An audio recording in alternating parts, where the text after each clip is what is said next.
오랜만에 배 교수님 네 분께서 참석하셨습니다. 우리 환영의 박수를 올려드리겠습니다. 이번 목요일 날 아드님이 결혼하세요. 그래서 한국에서 이렇게 오셨습니다. 위에서 기도해 주시길 바랍니다. 잠언서 25장 13절에 보면 충성된 자는 추수하는 날에 보내신 이의 그러한 얼음 냉수, 시원케 하는 얼음 냉수가 된다고 말씀을 하고 있습니다. 그렇다면 이 더운 날에 우리의 마음이 주의 말씀으로 시원해져서 주님의 마음도 시원해지는 귀한 은혜의 시간이 되길 바랍니다. 요즘 하도 말세다 그런 이야기들을 합니다. 그런데 정말 말세의 징조를 우리가 보고 있는지요? 성경의 많은 구절에서 그 징조를 기록을 하고 있습니다. 그 중에 두드러진 징조가 있습니다. 첫째로 배도하는 것입니다. 그러니까 이렇게 7, 80년대, 90년대까지는 이렇게 교회가 부흥이 됐잖아요. 그런데 이제 먹고 살만하니까 교회를 등지는 사람들이 많아진다고 성경에 예언하고 있습니다. 두 번째는 자연재앙입니다. 여러분, 역사적으로 없었던 심각한 자연재해가 지금 일어나고 있습니다. 세 번째로 3차 대전과 아마겟돈 전쟁의 징후입니다. 지금 보세요. 요한계시록에 보면요, 이스라엘과 중동 대립을 하죠. 그런데 그 중동을 지지하면서 이스라엘을 공격하는 그러한 세력이 있습니다. 에스겔서 38장과 요한계시록 20장에 보면 곡과 마곡이라고 얘기하고 있습니다. 곡은 마곡의 왕이라는 거죠. 곡과 마곡이 이제 이스라엘을 공격하는 그러한 때가 바로 마지막 전쟁으로 묘사하고 있습니다. 그 곡과 마곡이 러시아로 해석이 되는 것입니다. 요즘 러시아가 참 우크라이나 전쟁을 일으키고 얼마나 심각합니까? 그 징후로 우리가 볼 수 있지 않습니까? 네 번째로 도덕적 타락입니다. 얼마나 참 도덕적으로 부패해 갑니까? 이 동성애는요, 참 그 중에 하나입니다. 다섯 번째로 과학기술의 발달입니다. 이걸로 인해서 사람들이 감시받고 정부가 사람들을 통제하는 표가 등장할 것입니다. 그리고 여섯 번째로 세계 정부가 등장하고 적그리스도가 출현할 것입니다. 인류 역사상 이러한 징조들이 계속 있어 왔습니다. 그런데 중요한 것은 이런 징조들이 되풀이 되면서 점점 자주 그리고 심각하게 뚜렷해진다는 데 있습니다. 반복이 되면서 구체적인 말세의 징조가 있다는 것입니다. 전 세계의 종말 시기의 축은 역시 이스라엘입니다. 이스라엘의 역사를 보면 이스라엘이 생성된 이후로 전쟁과 영적인 타락으로 멸망을 예고받지 않습니까? 그와 더불어 성경 전체를 보면 하나님께서 메시아를 통한 구원을 약속하고 있습니다. 제가 지난주도 말씀드렸을 거예요. 세상이 점점 악해가고 하나님의 징벌로 치닫는 가운데서 우리 믿는 자들에게는 하나님의 나라가 더욱더 확연해지는 거예요. 자, 이스라엘 역사를 보면서 주님께서 말씀하신 것이 있습니다. 예를 들면 이런 것입니다. 주님께서 마태복음 24장 15절에 말씀하신 것을 보면 그때에 유대에 있는 자들은 산으로 도망할지어다 큰 환난이 있겠으므라. 여러분, 주님의 이 예언은요, 주후 70년에 로마의 타이터스 장군에 의해서 이스라엘이 침공을 받습니다. 근데 로마 사람들이 그때 완전히 예루살렘과 성전을 초토화시켰잖아요. 그때 얼마나 통곡을 했습니까? 하나님을 섬기는 그 성전이 완전히 무너졌단 말이죠. 그때 성전이 완전히 무너지고 이스라엘 사람들은 큰 고통을 겪어야만 했던 것입니다. 마지막 말세를 예표한 것입니다. 그런데 주님이 다시 말씀하십니다. 그날 환난 후에 즉시 해가 어두워지며 달이 빛을 내지 아니하며 별들이 하늘에서 떨어지며 하늘의 권능들이 흔들리리라. 그때 인자가 구름을 타고 능력과 큰 영광으로 오는 것을 보리라. 그리고 사방에서 택한 자들을 모으리라라고 말씀합니다. 그래서 그러한 말씀의 징조가 오면요, 믿는 자들은 하나 겁날 것이 없어요. 왜? 주님 오시는 게 그만큼 앞당겨진다는 것이죠. 자, 이 말씀은 큰 환난 후에 주님이 다시 오셔서 믿는 자들을 구원하는 것을 예언한 것입니다. 이러한 역사적 정황과 주님의 구원의 말씀을 토대로 주님의 제자 사도 요한은 추후 90년경에 유배 생활을 하는 pat모섬에서 주님의 계시를 받아 앞으로 일어날 그 마지막 징조를 요한계시록을 통해서 이렇게 기록하며 우리에게 보여주고 있습니다. 그러니 요한계시록을 보면요, 누구는 어렵다고 얘기하는데 조금씩 의견 차는 있어요, 교회마다. 그런데 요한계시록이야말로 너무 은혜롭고 쉬운 것입니다. 우리에게 힘이 되는 것입니다. 마지막 때에 하나님을 경험하는 놀라운 책입니다. 어떤 분은 요한계시록을 안 보려고 그래요. 왜? 때로는 무섭기도 하고 때로는 이건 무슨 말이야 막 이렇게 막 헷갈리니까 말이죠.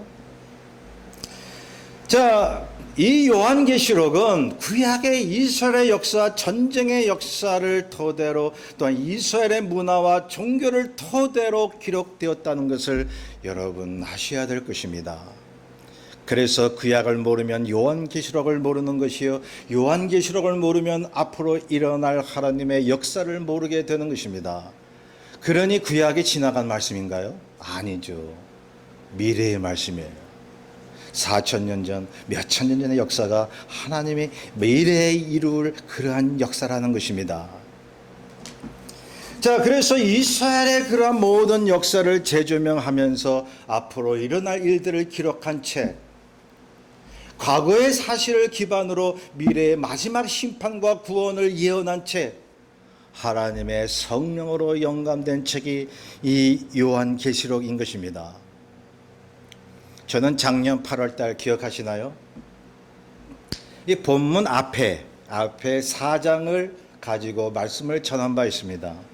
작년 8월 달이에요. 하늘 보좌에 계신 하나님의 모습과 네 생물과 즉 천사들의 모습이 나왔죠. 그리고 24장로들 즉 거룩한 하나님의 백성의 모습이 나와 있습니다. 그때 4장의 포인트가 뭘까요? 기억하세요? 1년 전에 요한계시록 말씀을 드렸는데요. 세상의 모든 일을 주관하시는 그 컨트롤 타워는 하나님의 보좌라는 것입니다. 예, 기억하실 줄로 믿습니다. 이 땅에 있는 권세자들, 당시에는 로마의 도미티안 황제였죠. 도미티안 황제는 자신을 신으로 믿고 섬기라고 그랬습니다. 황제를 섬기지 않는 자는 여러분 죽임을 당해야만 했던 것입니다. 그러한 상황 가운데에 우리가 정작 섬기고 믿어야 할 이는 그 도미티안 황제가 아니라 하늘에 계신 하나님이라는 것을 이 요한계시록에서 강조하고 있습니다.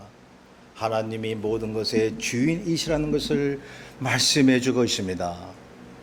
이 땅의 모든 돌아가는 그 컨트롤 타워, 그는 하나님 보좌로부터 나온다는 것을 이 말씀하고 있습니다. 그러므로 앞으로 인류의 운명을 결정짓는 모든 권한은 하나님께 있음을 말씀하고 있으니 여러분 본문이나 그 이후에도 그것을 계속 언급하고 있습니다. 사도 요한은 계속 하나님의 권능을 보고 있습니다. 하늘의 모습을 보고 있습니다. 그래서 4장은 하나님의 보좌에 대한 묘사가 있고 오늘 같이 읽은 이 본장은 임봉한 두루마리 책과 어린 양 예수 그리스도에 대해서 기록하고 있습니다. 4장은 성부 하나님, 오늘 본장은 성자 어린 양 예수 그리스도. 본문 1절을 보실까요? 내가 봄에 보좌에 앉으신 이의 오른손에 두루마리가 있으니 안팎으로 썼고 7인으로 봉하였더라 라고 말씀합니다. 그 7인으로 봉한 두루마리가 하나님의 오른손에 들려져 있었습니다. 여러분 요한계시록에 있는 그 말씀들이요 반모섬에서 기록됐다 그랬죠. 그때 이 요한이 유배를 간 것이거든요. 예수 믿는다는 이유로 핍박 시대였잖아요. 그때 이 마지막 때로 생각하면서 이 요한이 환상을 보면서 주님의 계시를 받고 있는 것이죠. 그런데 그 광경을 보고 있습니다. 보좌에 앉으신 이가 오른손에 두루마리를 가지고 계십니다. 그런데 아무도 못 보도록 7인으로 봉하였다고 말하고 있습니다. 이 요한계시록 묵시록 아포칼립시스라고 하는 말은요 이렇게 커튼으로 가려져 있다는 거예요. 그런데 아무도 모르게 커튼으로 가려져 있는데 이게 하나님께서 이제 서서히 그 커튼을 열어 보이는 그러한 뜻이 있는 것입니다.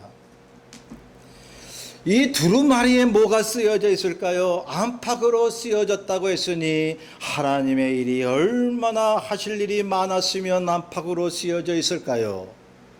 궁금하지 않겠어요? 두루마리 아시죠? 이 스크롤 이렇게 많은 그러한 두루마리 책. 자, 그 두루마리에 있는 7인을 차례로 뗄 때마다 앞으로 이루어질 이 땅의 사건들이 드러나는 것입니다. 그 사건들은 재앙입니다. 그리고 믿는 자들의 구원을 말씀하고 있습니다. 그래서 이 두루마리가 다 펼쳐지면 그 후 8장부터 보면 7나팔의 재앙이 나오죠. 그리고 복음과 믿는 자에 대한 추수에 대해서 말씀하고 있습니다. 7나팔 재앙 후에 15장에서는 7대접의 재앙이 나옵니다. 19장은 그리스도의 재림을 선포하고 있고요. 그리고 천년왕국과 사단에 대한 징벌이 나오고 있고요. 21장에는 영원한 천국에서 믿는 자들의 영광이 나오는 것입니다. 그래서 사도 요한은 계시록 끝에 믿는 자들을 위로하는 것입니다. 그 당시 핍박 시대였으니까 이 계시록을 보고 읽고 그 고난 가운데 이겨내라 말이죠. 그런 뜻에서 이 계시록이 기록이 된 것이거든요. 오늘날도 고난 가운데에 우리들에게 필요한 것이 이 말씀 아니겠어요? 자, 그래서 고난 가운데서도 인내하라고 말씀하고 있으니 여러분 제가 말씀드린 이 맥이 요한계시록의 전부인 거예요. 요 맥만 알면 요한계시록 금방 이해할 수 있어요. 자, 그러므로 요한계시록의 목적은 고난 가운데 있는 성도들을 위로하고 격려하는 것입니다. 그러면 다시 본문 볼까요? 하나님이 오른손에 들고 계신 두루마리에는 앞으로 일어날 재난을 말씀하고 있는데 아무도 그 두루마리에 인을 뗄 수 있는 사람이 없었습니다. 그럴 자격이 있는 자가 없었습니다. 하나님만이 하실 수가 있는데 하나님은 들고만 계시고 그 인을 뗄 자를 기다리고 계시고 있습니다. 그리고 가만히 계십니다. 그래서 2절에 보면 힘이 있는 천사가 큰 음성으로 외치죠. 누가 그 두루마리를 펴며 그 인을 떼기에 합당하냐.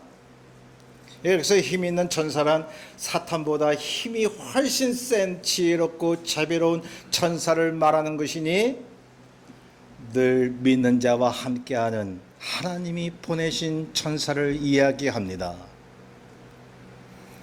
그 두루마리의 인을 뗄 자가 하나님 외에는 아무도 없다고 말씀합니다. 3절에 하늘 위에나 땅 위에나 땅 아래에 능히 그 두루마리를 펴거나 보거나 할 자가 없더라. 하나님이 만드신 그 어떤 피조물도 감히 하나님의 계획을 알 수도 없고 미리 볼 수도 없다는 말씀입니다. 하나님이 허락하지 않으신다면 그 어느 누구가 할 수가 있겠습니까? 앞으로 무슨 일이 일어날는지 우리가 어떻게 알아요? 4절에 보니까요, 그 모습을 사도 요한이 보고 있습니다. 사도 요한은 그 두루마리의 책을, 그 내용을 너무너무 보고 싶은데 두루마리 책을 펴서 그것을 우리에게 보여줄 사람이 그러한 자가 없으니 이게 기가 막혔던 거죠. 사도 요한에게는. 예? 얼마나 참 그 내용이 뭔지 궁금하지 않겠어요? 예? 하나님은 그 두루마리를 딱 들고 계시는데 우리는 볼 수 없단 말이죠. 그 인을 뗄 자가 없었기 때문입니다. 그래서 사도 요한은 애통하면서 이렇게 말합니다. 내가 크게 울었더니 왜 울었겠습니까? 계시록 전체를 보면요, 이 요한의 감정과 생각이 잘 나타나지는 않습니다. 다만 성령의 감동에 의해서 기록한 것인데, 계시록 1장 17절에 보면 주님의 모습을 보고 두려워하고 있었습니다. 그는 침착했습니다. 놀라면서도 냉정을 가지고서 그리고 이 계시록을 써 나가고 있었던 것입니다. 그런데 본문에 보면 울고 있었습니다. 그것도 아주 크게 울고 있었다고 말하고 있습니다. 무엇 때문에 울고 있었을까요? 여러분, 주석가들이 그렇게 말합니다. 사도 요한이 크게 운 이유는 정확히 본문에 나오진 않지만 문맥으로 보면 아마도 이렇게 추정합니다. 지금 사도 요한은 잔뜩 기대하고 있잖아요. 누구도 보지 못한 그 하나님 나라의 황홀경을 보고 있어요. 그 환상을 보고 있는 것이죠. 그런데 하나님이 두루마리를 이렇게 다 갖고 계신데 잔뜩 안팎으로 글이 써져 있어. 뭔가 하고 이렇게 포커스를 가지고 보고 있는데 이거를 뗄 자가 없네. 이거 못 보는 것보다 나는 지금 환상으로 보고 있는데 그 내용을 알 수 없을 때에 사도 요한은 너무나 기가 막히고 절망스러워 울고 있었던 것입니다. 얼마나 큰 절망감이겠어요. 그걸 못 보다니 보여주옵소서. 성도 여러분, 우리에게도 이러한 절망감이 있습니까? 예수 잘 믿는다고 해서 마냥 기뻐하고 희낙낙하고 그래야 됩니까? 여러분, 오히려 믿음 있는 사람일수록 고통을 느끼고 울고 싶은 적이 한두 번이 아닐 것입니다. 왜요? 이게 죄로 물든 이 세상을 보노라면 말이에요. 하나님의 뜻대로 제대로 살지 못하는 내 모습을 보자면 말이죠. 과연 이 세상은 어떻게 될 건가? 도덕적으로 타락하는데 이 세상에 얼마나 참 잘생기고 잘 배우고 똑똑하고 착한 사람들 많아요. 그렇게 많은데 여러분, 예수 그리스도를 안 믿는다고 해서 저 사람들이 심판을 얻어 가슴을 칠 일이에요. 울고 싶은 그러한 우리의 마음 아니겠어요? 세상 사람들은 도무지 그거 이해 못해요. 왜 예수만이 구원이냐고. 얼마나 큰 절망입니까? 사도 요한은 이렇게 핍박 시대의 마지막 때에 하나님의 계획을 이제 쓴 그 두루마리를 보여주시는데 그것을 뗄 자가 없다고 생각했을 때에 절망 속에 아쉬움 속에 있었던 것입니다. 여러분, 하나님이 나의 개인에 대한, 나의 가족과 또한 나의 삶에 대한 앞으로의 계획을 알고 싶지 않으십니까?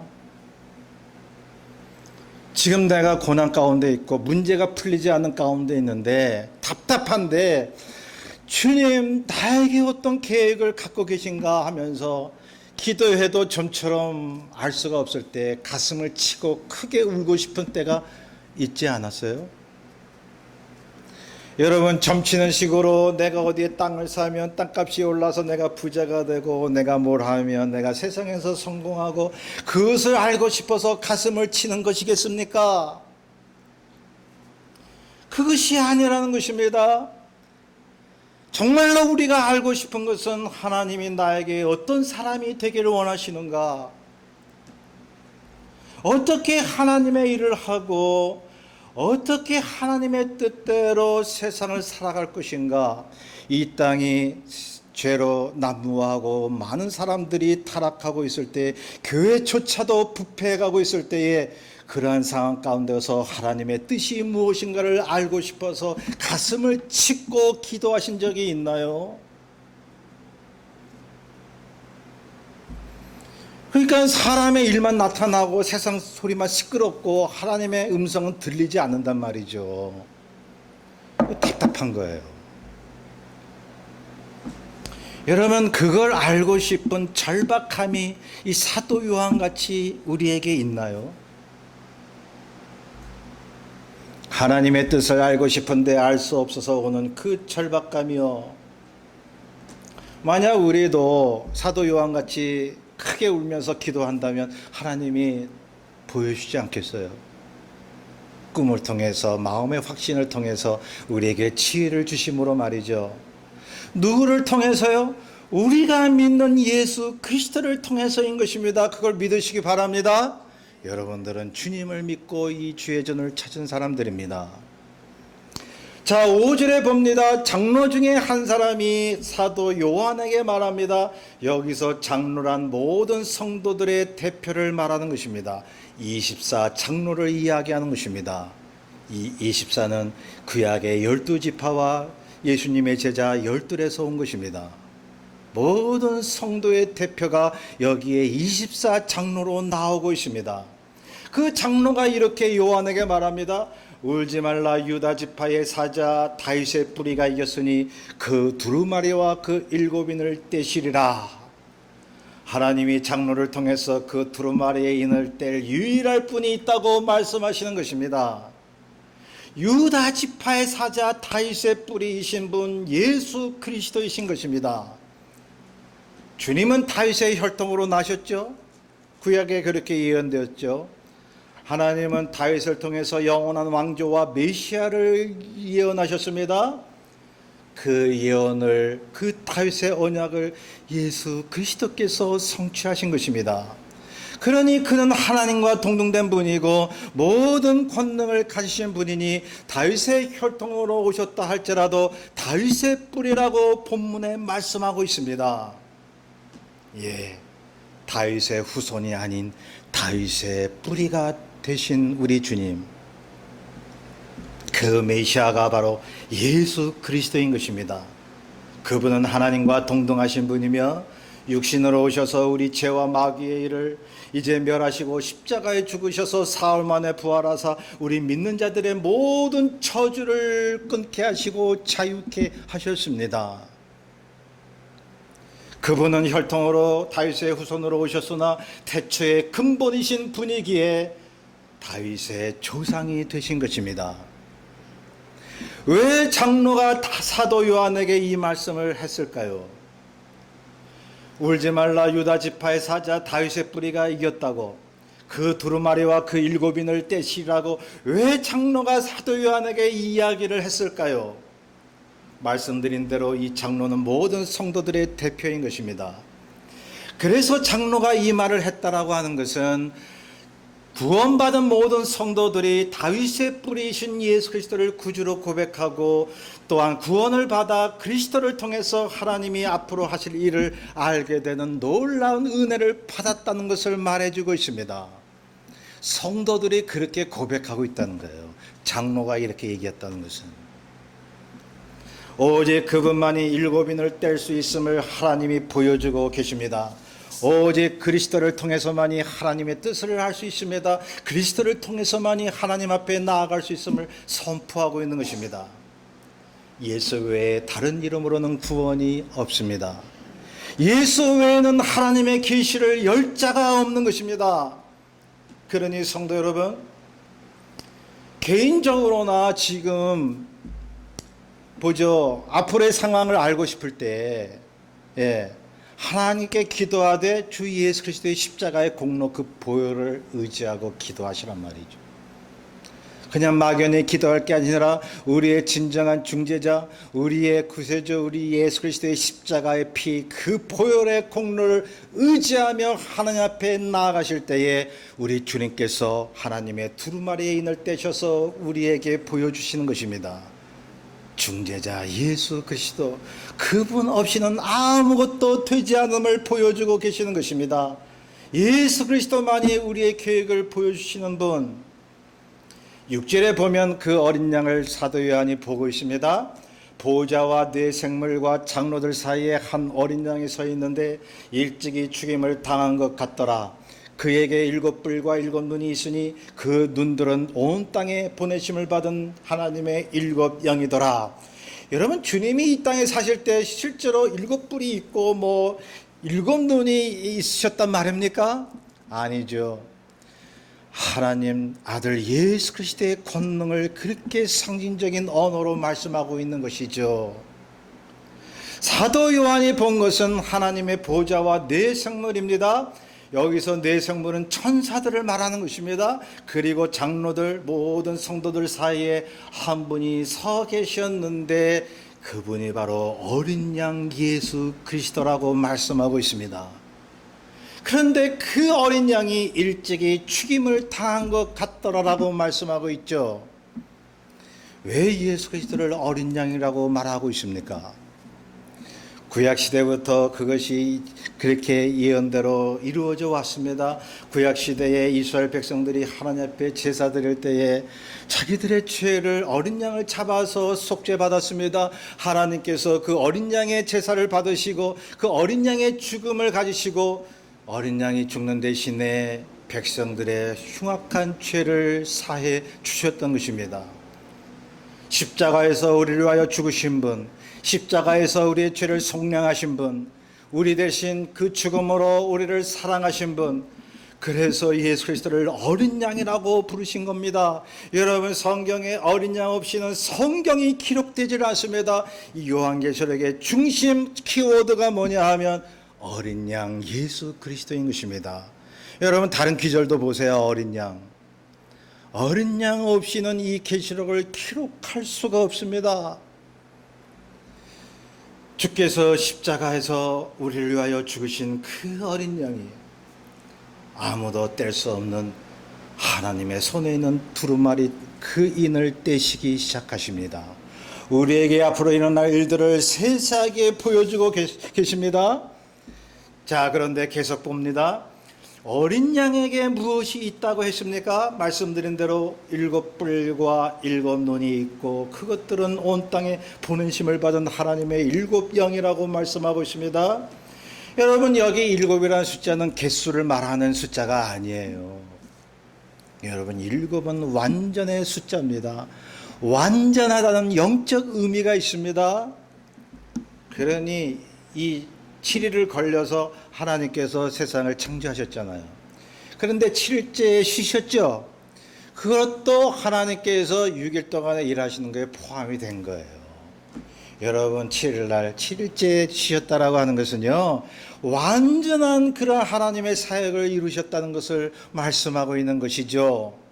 자, 그러니 여러분, 완전한 그 예수 그리스도, 하나님의 신성을 닮은 그 예수 그리스도, 여러분, 뿔은 뭘까요? 뿔은 뭘까요?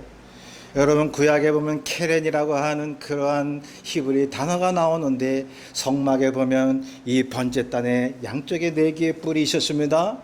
여러분, 그래서 죄를 짓고 도망하다가 성막 안에 들어가서 그 번제단의 뿔을 잡으면 아무도 건드리지 못했습니다. 목숨을 구했던 것입니다. 하나님께서 그런 제도를 만들라고 말씀하고 있었던 것입니다. 그래서 여기서 뿔은 하나님의 영광과 구원을 상징하는 것이니 예리한 통찰력을 지니신 하나님의 성령, 완전하신 성령 어린 양 예수가 바로 앞으로 일어날 일들을 여기서 계시하고 계시는 것입니다.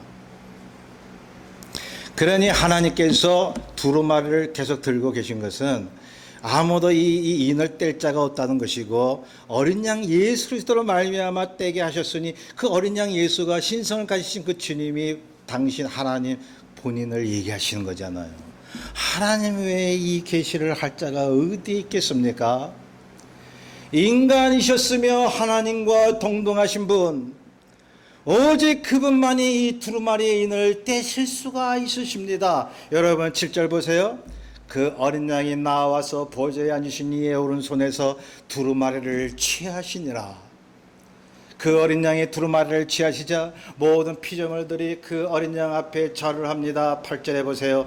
네 생물과 24 장로들이 어린 양 앞에 엎드려 각각 검은 거와 향이 가득한 금대접을 가졌으니 이 향은 성도들의 기도드리라.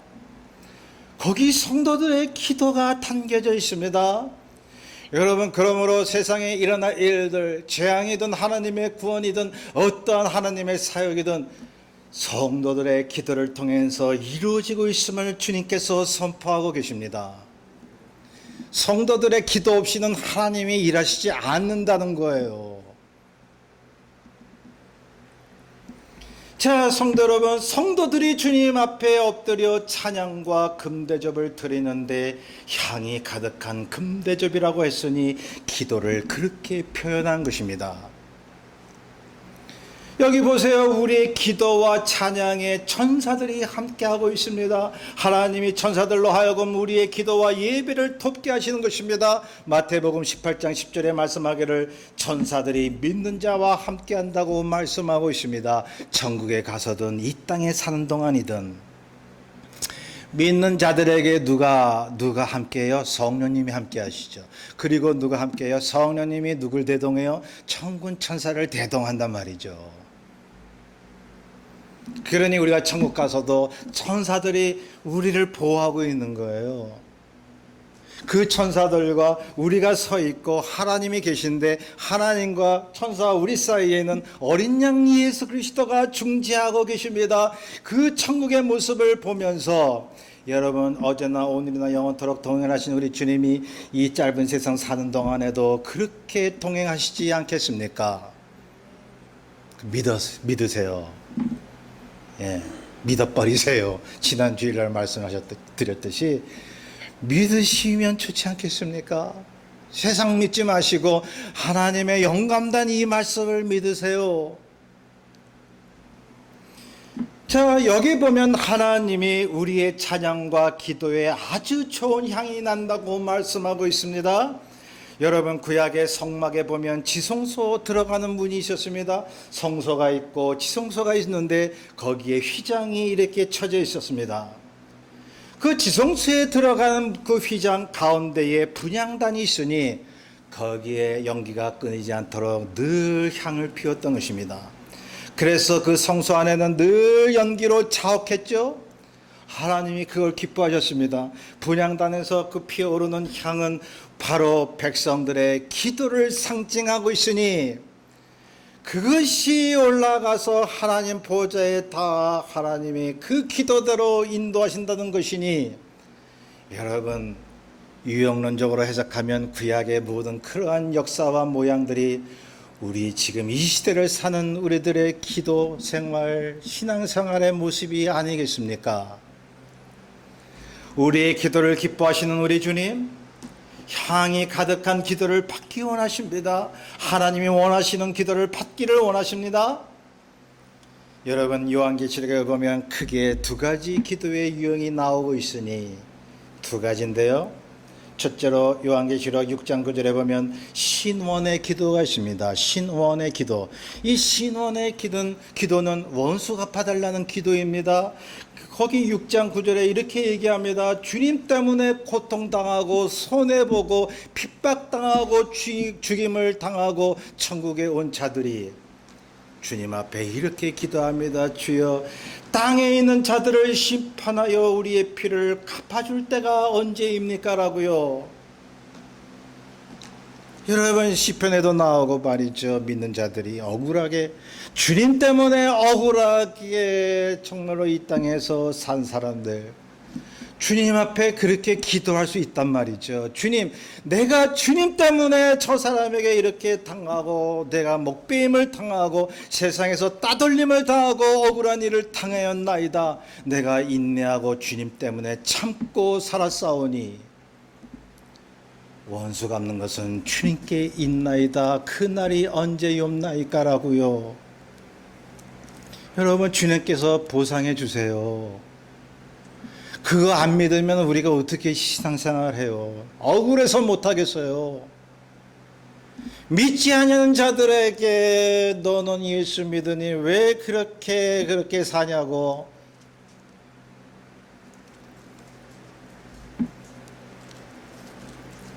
예수 믿으면 뭐가 그렇게 좋은 게 있냐고.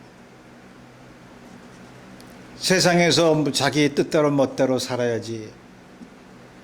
에? 예수 믿고 뭐가, 너 예수 믿는다고 하고 싶은 거 못하고 그게 사는 거냐고. 나중에 그분들이 저한테 교회 좀 인도해 달라고 그랬어요. 군대 친구들이었어요. 여러분, 예수 그리스도께서 나의 모든 억울함을 풀어주지 않는다는 것을 우리가 생각한다면 우리 억울해서 못 살아요. 우리가 사람들의 핍박에도 인내하고 참고 이 세상에서 이제 그 손해를 봐도 주님만 바라볼 수 있는 것은 주님께서 갚아주신다고 믿기 때문인 것입니다. 또 하나의 기도는 이런 것입니다. 바로 본문 뒤 9절에서 14절입니다. 찬양의 기도인 것입니다.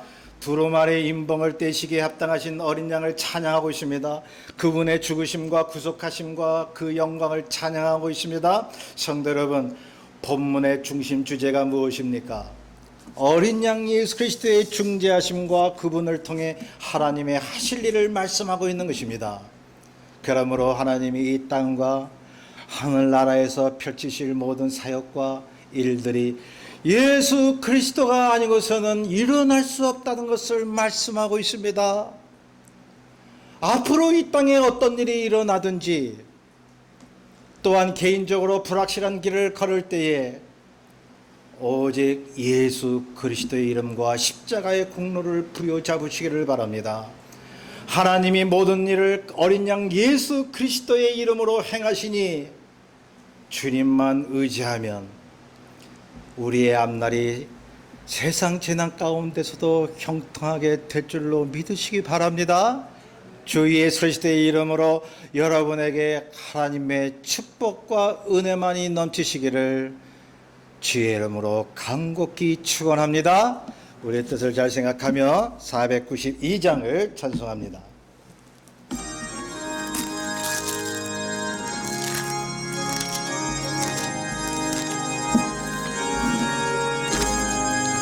잠시 세상에 내가 살면서 항상 찬송 부르다가 날이 저물어라 하시면 영광 중에 나가리 열린 천국 문 내가 들어 날 구원하신 주 감사 모든 것 주심 감사 지난 주